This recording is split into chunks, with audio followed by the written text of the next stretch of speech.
Obedience is better then sacrifice. பல நேரங்களில் நம்ம இதை சாதாரண விஷயமாக எடுத்துக்கிறோம், ஆனால் கீழ்ப்படிதல் தான் ஒரு பெரிய அற்புதத்தை செஞ்சுருக்கு.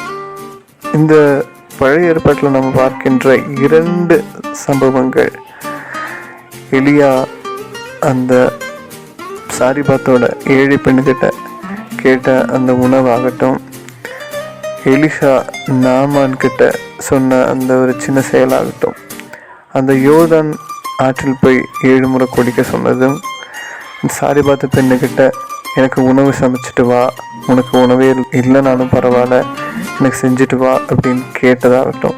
முதல்ல அவங்க 2 பேருமே தயக்கம் தான் காட்டினாங்க, அவங்க ரெடி இல்லை.